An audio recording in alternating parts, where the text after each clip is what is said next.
My heart aches, and a drowsy numbness pains my sense, as though of hemlock I had drunk, or emptied some dull opiate to the drains. 1 minute passed, and Lethe words had sunk. 'Tis not through envy of thy happy lot, but being too happy in thine happiness, that thou, light-winged dryad of the trees, in some melodious plot of beechen green, and shadows numberless, singest of summer in full-throated ease. Oh, for a draught of vintage that had been cooled a long age in the deep velvet earth, tasting of flora and the country green, dance and Provençal song and sunburnt mirth. Oh, for a beaker full of the warm south, full of the true, the blushful hippocrene, with beaded bubbles winking at the brim, and purple-stained mouth, that I might drink and leave the world unseen, and with thee fade away into the forest dim.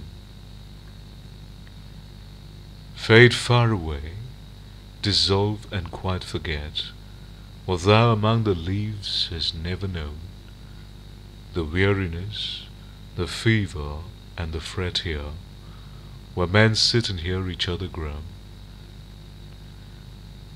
where palsy shakes a few sad last grey hairs, where youth grows pale, and spectre thin and dies, where but to think is to be full of sorrow and leaden-eyed despairs, where beauty cannot keep her lustrous eyes, or new love pineth them beyond tomorrow.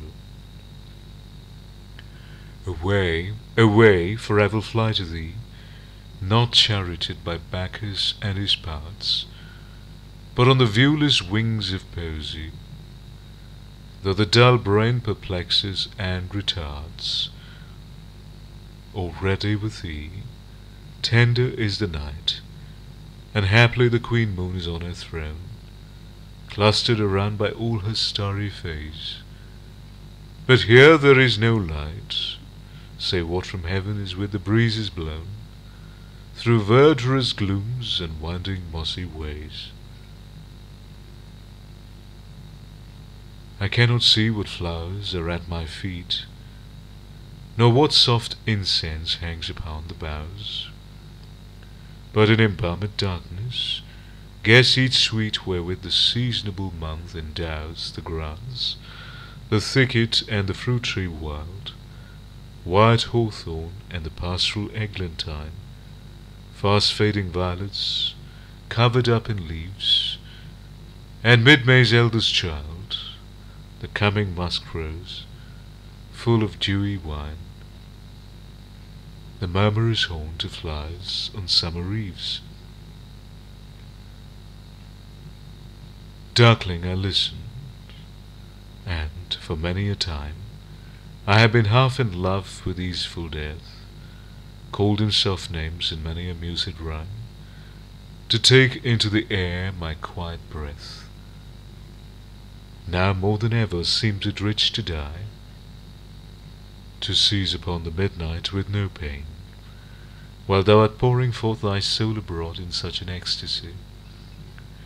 Still wouldst thou sing, and I have years in vain, to thy high requiem become a sod.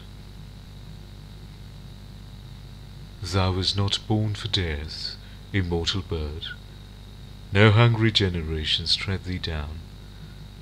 The voice I hear this passing night was heard in ancient days by emperor and clown. Perhaps the self-same song that found a path through the sad heart of Ruth, when sick for home she stood in tears amid the alien corn, the same that ofttimes had charmed magic casements, opening on the foam of perilous seas in fairy lands forlorn. Forlorn, the very word is like a bell, to toll me back from thee to my sole self. Adieu, the fancy cannot cheat so well as she's famed to do, deceiving elf. Adieu, adieu, thy plaintive anthem fades past the near meadows, over the still stream, up the hillside, and now 'tis buried deep in the next valley glades. Was it a vision or a waking dream? Fled is that music. Do I wake or sleep?